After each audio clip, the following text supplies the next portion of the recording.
So now I'm going to show you how to glue the little finials onto wire. In this case, I have a 22 gauge wire. You can use 22 gauge, 20 gauge, 24 gauge. They'll all fit in the little holes of the beads. You do want to check them. And I said beads. They're not. They're little round bead-shaped creatures that are half drilled. So that hole does not go all the way through. And every once in a while the finish or the coating on the beads will get inside the hole. So you do want to make sure that you've got a good opening for the wire to fit into. And so I like to start, I like to make several at a time. That way I have them. And so I'll straighten my wire. I'm using nylon jaw pliers to do that.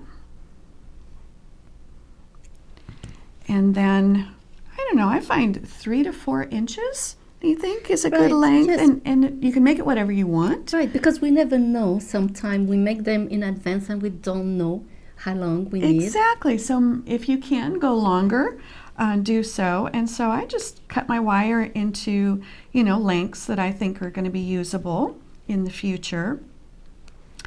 And then I like to use a 2-part epoxy. I think that it holds really well. Right. But if you're using a 5-minute epoxy and you mix it up, it's going to dry in about 5 minutes. It's going to start getting thick before that. Right. And so you're only going to get a few accomplished.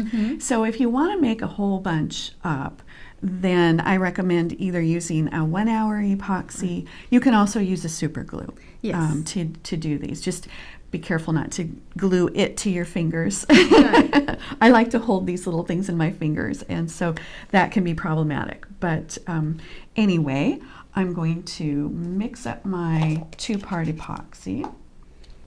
And if you've not used epoxy before, it comes in 2 parts.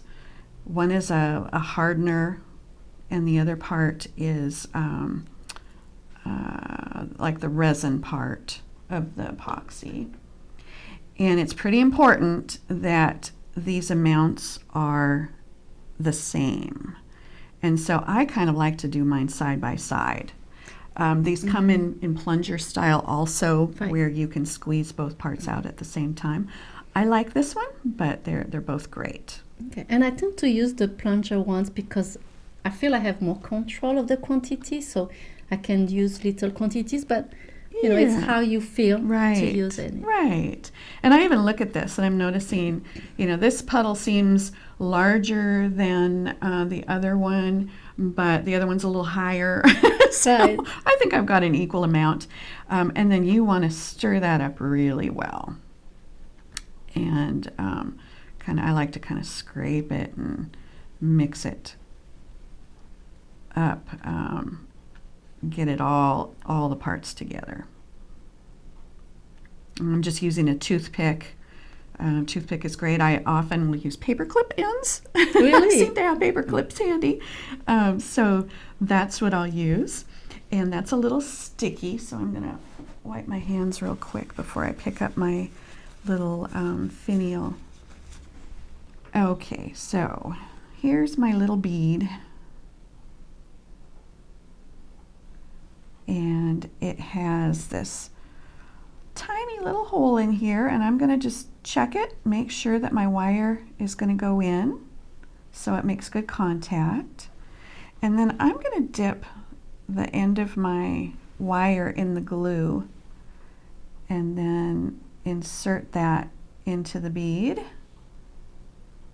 and then turn it upside down. So my fingers are kind of sticky, but you want to make sure that is making good contact with the wire.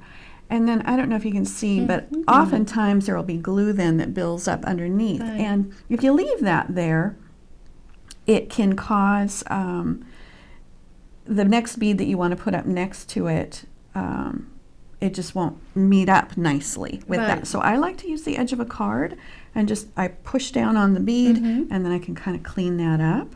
That's a great idea. And then you want these to dry. And so, Cynthia, this is my beautiful bouquet. I love that. This is a great idea. I just have the styrofoam cone, and I can just make up a whole bunch, and then they'll all just dry, and then I just kind of leave this laying around, Yeah.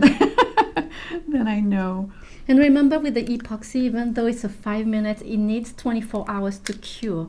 So don't start your project until the next day. That would be much better. Exactly. And you want to test and make sure before you use that, especially if it's going to function as a head pin, Right. where it's going to have some weight and maybe you're going to be applying pressure to it as you do a wrapped loop. Pull on that a little bit and make sure that it has adhered well. Yes. And if not, then move on to the next one. That's true, yes. But thank you, Sherry, for showing how to use the finial beads.